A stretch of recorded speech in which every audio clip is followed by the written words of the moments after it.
A Igreja Universal do Reino de Deus e outras igrejas pedem o dízimo.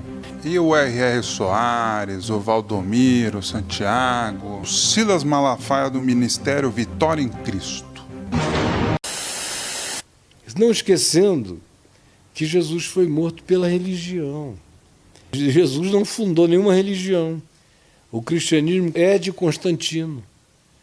Jesus não quis criar coisa alguma que fosse batizada por qualquer rótulo religioso ou filosófico. Portanto, Jesus Cristo é o Senhor é uma coisa da placa. Mas pode observar, lá dentro toda a pregação é sobre barganha, de acordo com o pior, com o que há de mais primitivo e de mais tribalesco do Velho Testamento. E é isso que impõem lá, porque é a partir da afirmação de que se você não puser dinheiro sobre você virá maldição, de modo que é um Deus que só entende linguagens monetárias, que não está nem aí para a sinceridade do pobre.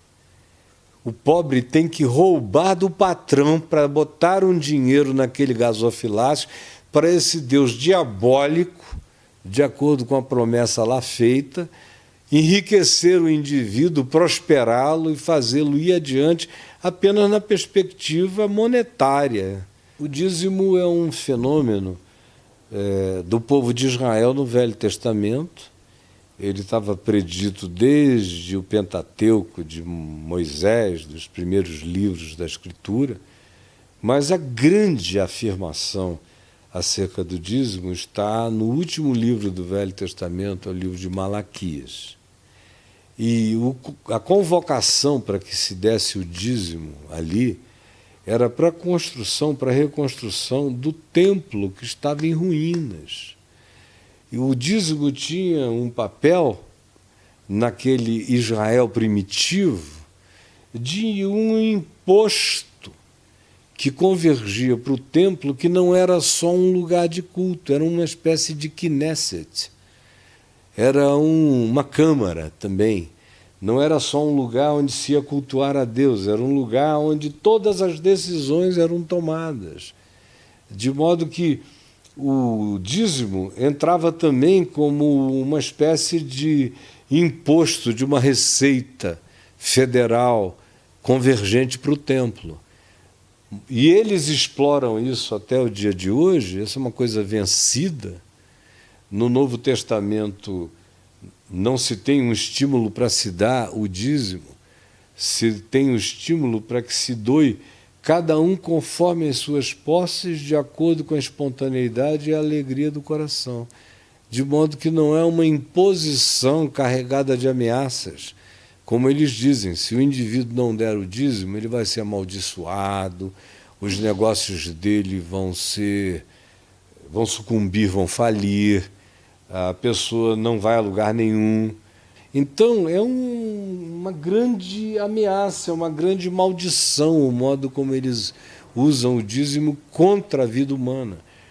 De modo que não é raro você ouvir histórias de pessoas que roubam os seus patrões, correndo o risco de outras coisas e destruindo o próprio caráter e a consciência, qualquer que fosse, de honestidade no coração, para não falharem com o dízimo no templo, para ficarem livres da maldição. Isso é de uma perversidade horrorosa.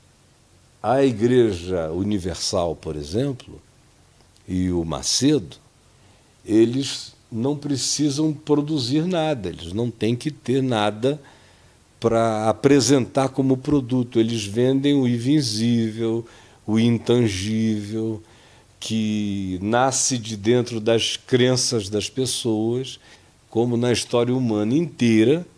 Por que a política nunca se divorcia da religião?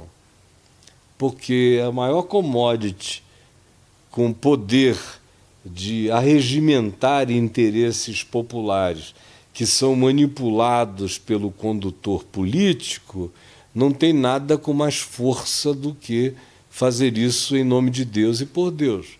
Foi o que Constantino fez com o cristianismo que não tem nada a ver com Jesus, é uma invenção de Constantino, do Império Romano falido, e que, não tendo como arregimentar, juntar, jungir o império todo, aí ele disse, é aqui que está o poder de reunião do império. A história inteira dá um testemunho de Deus como a principal de todas as commodities e o melhor de todos os negócios. O elemento de natureza sagrada, no paganismo judaico, na prática religiosa estreita dos judeus que Jesus denunciou, e denunciou de muitos modos, não só dizendo que Deus é espírito e que não é em lugares que ele habita, isso tudo não serve ao processo de enriquecimento da religião.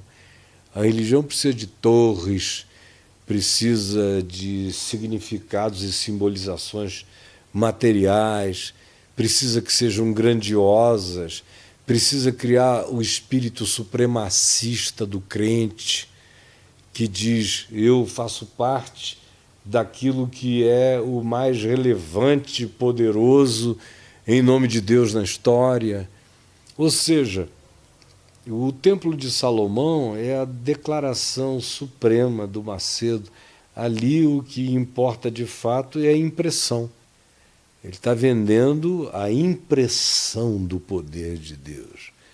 E as pessoas, na sua ignorância e também na sua estupidez, sentem-se profundamente atraídas por esse tipo de coisa. O Templo de Salomão é a expressão suprema do marketing, do supremacismo do Macedo.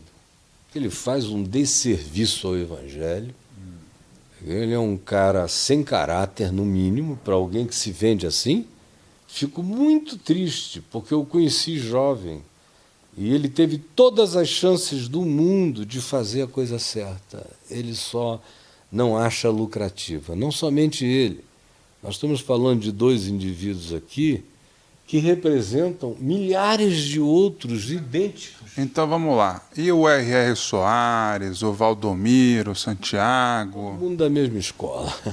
É? Todo mundo. O R.R. e o Macedo começaram juntos. O Valdomiro é egresso, brigado da igreja do Macedo. Qual a sua opinião sobre o Silas Malafaia do Ministério Vitória em Cristo?